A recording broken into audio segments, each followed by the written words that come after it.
This episode is brought to you by the Boneyard Huskies Club. The Boneyard Huskies Club empowers athletes while providing UConn fans with access to exclusive community, utility, and rewards. The Boneyard Huskies Club is excited to announce the next collection of student-athlete collectibles, which grant club membership privileges, will feature UConn men's basketball players and drop on January 9th, 2023. For more information, go to boneyardhuskiesclub.com. That's Huskies with a YZ at the end. boneyardhuskiesclub.com. Okay, back for another episode here with Alex Karaban. So, Alex, happy holidays and welcome back to the podcast. Thank you. Happy holidays to you too.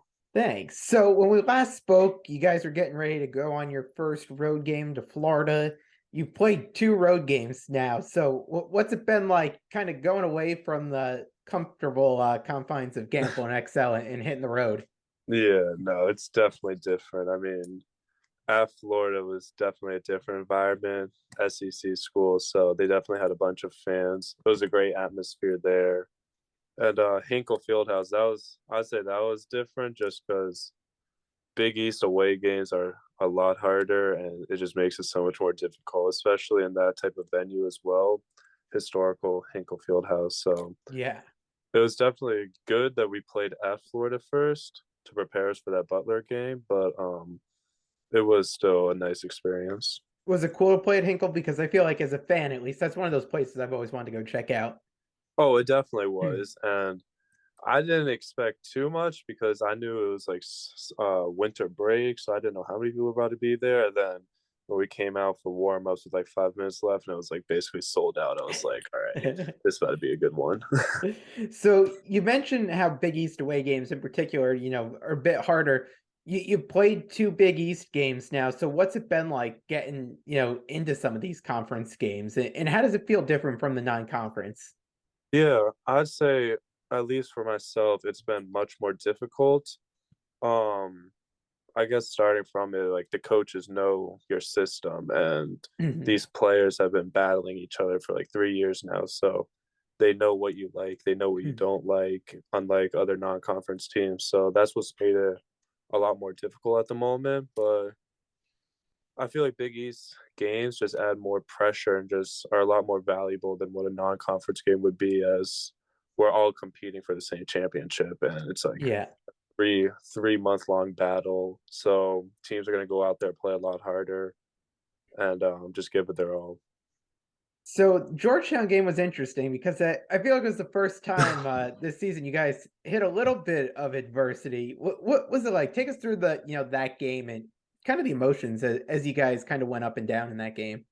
Yeah, I think that was definitely the first game where we really struggled as a team, as we didn't start off as well. We started off well, but we could have gotten that lead a lot bigger than it should have been. And then they came out firing in the second half, and we just Yeah. weren't ready, and we just didn't come out how we usually play. So battling from behind was definitely new. We had to battle through a lot of adversity, but we have such a deep team to where the bench really stepped up for us, and they really helped propel us to that win. But it was good at the same time. I mean, we needed to experience that game and learn how to fight from behind for once before we go to this extreme Big East schedule that we're about to Yeah. go after break. I know, and it's a tough stretch you guys have coming out. So I Yeah. guess it is good to get that prep in there. Given that this was kind of the first time that you guys were clawing back into a game, what's Coach Hurley like in those huddles? During the timeouts as he's trying to get you guys back into these games. First media timeout, I if I remember correctly, he was trying to stay calm, make us composed. And then when the second media timeout hit, it he he made us feel his anger. So he started yelling at us and really tried to get us going. But for the most part, he isn't as crazy as you may think in those timeouts. He's just trying to get us going, to have trust in one another and be like, we're good, we're good. But if it continues, he will turn it up to another level. But it won't matter how it is during the game because the next day you're definitely going to hear about it and you're definitely going to see everything. So you're going to really see his true emotion after the game. All right, interesting. Is there, outside of the coaches, is there a guy or a couple guys in the lineup there that are out there, really trying to like pump you guys up and get you guys back into it that have taken on that leadership role? I'd say Andre for sure. He definitely uses his voice, and his experience has really helped us gel together. And he has such great relationships with everyone, to where he has at least my respect to tell me like, okay, let's go, and like Yeah. tell me you got to pick it up. And then of course Adama, he leads by example. So when you see him put in this much effort and like what he does on the court, it makes you want to play harder for him. So I definitely say those two. And when you look back at that start of this second half in particular, you guys got a ton of wide open looks from three that just weren't falling. As Yeah. that's happening during a game, are you guys like, you know what, we're good shooters here. We're just gonna keep taking these opportunities as they come? Or are you thinking, you have to readjust and play things out a little bit differently there? See, I think we all go with the mindset that we're all good shooters because in the first half we had those same exact looks and we were hitting. Yeah. As the second half, they just weren't falling for us. We just got to have that mentality to trust in our shots, stay confident. But if it gets to the point where we're just jacking threes up, we just got to get inside, which I think we started to do a lot more later in that half, which really helped us win. But coach always tells us to have that confidence in like if you're open, you shoot it, and Yeah. that's something that I've personally have been trying to learn myself as getting through some of these shooting slumps I've been going through. Just having that confidence to keep shooting. Yeah, for sure. Shooters got to shoot, right? I mean, that's what Mm-hmm. they say. Yeah. When you look at the game, and this question came in when I put out on Twitter if anyone had any questions. So, got to go with this one for you.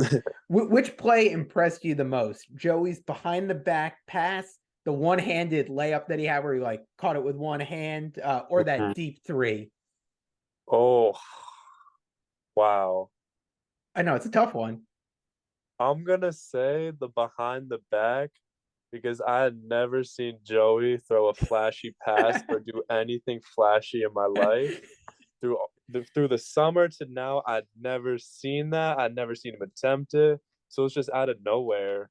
And that was like when we like I think went down two after or Yeah. something. So it was like, all right, and then that's when Gamble started getting rocket and stuff. So I'm gonna say that we all know Joey could shoot. So I wasn't surprised when he made that deep three. It just came at such a crazy time where I was like, all right, Yeah. this is crazy. And then that layup, I will say that layup was crazy, but you know, that was a nice catch. But that's kind of when we started getting a comfortable lead. So I'm Yeah. gonna say the behind the back just because I was surprised Joey even did that.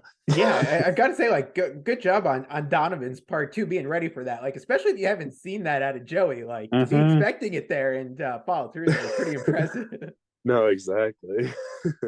So going into that Georgetown game, I know there were some reports of some guys getting beat up, some stitches, all that fun stuff during practice. What was that practice like? That you guys just going all out, getting ready for Big East play? Yeah, Coach Hurley, he makes the practices super intense before a game, and he really like tries to instill like to have respect for whoever we're playing. So it was definitely a hard practice. He made sure everyone left banged up just to leave his mark on the practice. But it was super intense. The coaches started getting after us more, and kind of like a wake up call to be like, I mean, Georgetown, they haven't been great in the Big East recently, Yeah. but like to still be like, it doesn't matter who you're playing, Georgetown or like Villanova or like Creighton, like every game is still one win. So you got to treat everyone with respect. And I think that's what they wanted us to come out with. This one came in through social media too. And it was one we don't get to know the walk-ons a ton, but this question came in because of some of his reactions during the game. Is Emmett Hendry as intense as he always looks on the bench during the games? um, I'd say so. I'd say so. He cares a lot about how we do, and he really cares about the team. So I think those reactions he has are genuine and are himself for sure. Yes. All All right, all right. So as we, you start 2-0 here in Big East play, and now you've got the big game that I think everyone's had circled on their calendar for a while. You come back Yeah, from the holidays, you got Villanova. XL Center is already sold out, so it's going to be that's crazy. 16,000 That's plus crazy. there. How are you feeling headed into this game? Oh, I'm excited. I mean, all I could really think about is how last year's game was at XL, and like Yeah. to recreate that and to like get a win there and just to kind of relive that again would just be so cool. And we know how historical the program Villanova is, so it's going to be a battle no matter what. So we're super excited. It's going to be another tough game, and yeah, no, we can't wait for that. How does it feel at this point in the season where the games start to pick up? In non-conference play, maybe you play like once, maybe you play twice a week, but now you're going to be playing two to Yeah. three times a week. You've got home and road games all mixed in there, so it starts to really become a bit of a grind. So how are you guys prepping for that? Yeah, I think the coaches do a good job with balancing our bodies on when to go hard and when not to go hard. Just because the road trips they do can kill us. They can kill us sometimes after, but our coaches do a great job. The home games are always fun. The road games are fun as well, and yeah, they just do a good job managing our schedules with them. What's an average road trip like for you guys? You guys heading out what, like the day before, go through walkthrough and that type of stuff? Yeah, we'll usually leave. We'll have practice, and right after practice, we'll fly out, and sometimes we'll go night shooting in the opponent's arena. Sometimes we won't, but whether we do or don't, we're gonna have film. We watch personnel and like scout, and then sometimes we'll walk through, and then other than that, they just try to get us to bed ASAP, and then we'll shoot around the game days morning. All right, I like it. Interesting. Interesting to kind of get a behind the scenes look at what it's like Oh when yeah, you guys hit the road. Another question that came in. We hear a lot about Coach Hurley's coaching style, but what's it like working with these assistants? Are you closer with one of the particular assistants, and what's it like working with that group there? yeah. I'd say everyone's close with the assistant that recruited them, Okay, so who but recruited you? I was recruited by Coach Murray and Coach Moore. Okay, And then, so I was recruited by Coach Murray and Coach Moore, but I'm still close with Coach Young. So yeah. everyone's close with everyone. But the coaching styles, Coach Young, he could be another Coach Hurley. He could yell at you. He brings the intensity. He loves his voice. He's passionate. And then Coach Murray and Moore are pretty chill. Sometimes Coach Murray will join the Coach Hurley and Coach Young side of yelling. Um, but other than that, I think Coach Moore is chill. He gives us his experience. He calms everyone down at times. But all three are so different and unique to where they really help Coach Hurley out and they really help us out. Have you gotten to meet Coach Murray's dad yet? No, I have not yet. All right. We got to get him out to a game, and Yes. I know he'll get a big ovation at Gamble or XL wherever he is. Oh yeah, definitely. I know you guys are playing the Villanova game at XL, and I know it's always been up for debate. Do you feel a difference in shooting? Especially as a shooter yourself, between shooting at XL versus Gamble? Um, hmm. I'd say sometimes, yeah. Yeah, Because we're so used to Gamble, we shoot better in Gamble than XL. We really aren't there that much, so it can be difficult at times. But hmm, I'd say sometimes, yeah, you feel it. But yeah, I'll go with sometimes. all right. Yeah, And getting to know you a little bit more, who do you room with on the team? I'm with Donovan. All right. So what's it like? What's it like being with Donovan all the time? We are complete opposites, but I love rooming with him. He's a great roommate, and we're complete opposites. I'm the type, I like after practice, I just need to be in my bed. Like I can't. I'm tired. I got classes. I'm tired. Like let me be in bed, watch Yeah. TV, something.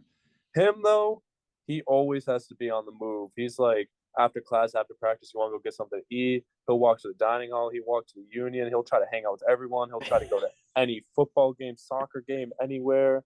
he will go anywhere on campus, and it's like he's always on go. And so sometimes I feel like, damn, I'm really in a single. Like sometimes it really doesn't even feel like he's here. But no, he's awesome. He's a great roommate. I just love getting to know him off the court. I mean, possibly playing 4 years together with him will Yeah. be super nice. And to just kind of start it off now, I mean, he's a great kid and I love him. They give him like a huge bed there because I know what most dorm beds look like. So did he get Oh yeah. a bigger bed? Yeah, no. First day I walked into his room on accident. They're like, "Oh, there's Donovan." So then I look at my bed. I'm like, "All right, I see why." um, so this is a fun one here. It came out in The Athletic, and it was maybe like a week or so ago. There was an article about Coach Hurley and the superstition that he wears the same underwear every Oh game wow. until you guys lose. And someone on Twitter, I gotta give a shout out, Mediocre Dan. Oh, it's not coming through, but he made these Captain Underpants t-shirts that have Coach Hurley. It can't go through on Zoom here with the background a little bit, but made these great shirts of him in his underwear. You have any game day superstitions like that? I I do. Well, first, I did not know about that Coach Hurley once. That's very interesting. I'm gonna have to He see does those shirts. he does wash them apparently though, which I feel like kind of like goes around the idea of like being lucky Yeah, underwear, but yeah. My superstitions. Hmm. I'd just say I'd have to do like the same. See, I don't know. Sometimes I go into a debate with my teammates on like what's the difference between superstitions and a routine. yeah, Because I okay. go through the same stretching routine and like stretching stuff before a game. But my superstition would be like sometimes I gotta listen to like the same three songs in order before I get on the court. Okay, what That's what are the songs? they're like two of them are from Little Baby's new album, and Okay. then the last one's Dreams and Nightmares by Meek Mill, just to get me going. Very cool. All right, I like it. So I just had Ed Nelson on the podcast a couple days ago, and I know he mentioned getting to meet you guys and talk with the team down in Florida. What's it like getting to hear from a guy like Ed and some of these other UConn alum that you've gotten to hear from since you've been there? Yeah, it's been super awesome. I mean, especially a bunch of the recent alums like Chris Smith and all of them, like they really set the tone on how UConn is, and they have such a strong passion for UConn to where it's really just shows that we really have the greatest supporting fan base, not fan base, but like alumni and all that stuff around Hmm. us, like wants to push us harder. And like they always, like pretty much all the alums have said like we could really do something special. So that just keeps us going. And like hearing those like big time alums like Emeka Okafor even said one time like that we could possibly win something, like that just gives us like another boost of motivation. But I loved hearing from all of them. I love meeting new ones. Sometimes I've never even heard of them before until I meet them, and it's like, wow, they are like legends. Yeah, no, a huge alumni base of like really good basketball Mm-hmm. players you get to hear from. Um, let's see what else do I have here. Was it weird going up against a Cook the other night? Um, I don't. mm, I think no, I don't think it was weird. I Yeah. think we just saw him as another opponent. I think it was good to see him. It's good to see that he's happy. He's doing well at Georgetown, but I don't think it was weird. I think it was nice to see him. We didn't want to make too much of an emotional game for Yeah. him or for us. We just wanted to play the game and just treat him as another opponent of ours. And it was good. He played well, and it was just nice to see him. I know you're younger than I am. And even I'm young for knowing like all of Patrick Ewing's glory days, but was it cool Yeah. getting to see a guy like that on the sideline the other night? Oh yeah, no, definitely. I mean, seeing him like even watching like ESPN 30 for 30s and like seeing him be like interviewed sometimes was just super cool. And I wasn't. I mean, I guess I'm young enough, so I've never really like seen his game and stuff, but Yeah. I've heard of how much of a legend he is, and yeah, I mean, it's always cool to see like a former NBA player like right next to you on the court, basically. So it was definitely cool. Yeah. I'll wrap with this one that also came in. This is from one of your fellow students here saying, what else would you like to see from the student section this season? Anything you're looking for out of the student section? Um, I don't know because they did a pretty damn good job in Georgetown. I tried. I was calling a left screen, like a screen was coming. I forget who was guarding the screen, but or who was guarding the ball, my bad. And then I don't think they heard me, so we messed up the coverage there just from how loud it was. But I don't think so. I'd just say keep showing out. Try to show out during this break at least. That'd really help us out. And then no, just keep bringing the energy, keep cheering for us, and it really goes a long way for us, and we appreciate it. Yeah, absolutely. I think it's going to be a fun rest of the season here. I mean, it's kind of crazy to think it's already almost halfway over. Oh yeah, no, it's flown by. It's flown by. I mean, from October, which is the longest month, Yeah, compares to nothing compares to how fast November, December have been. yeah, and it's probably only going to go by quicker as you start getting multiple games in a week, traveling all over the place, and getting through the grind of that stuff. No, definitely.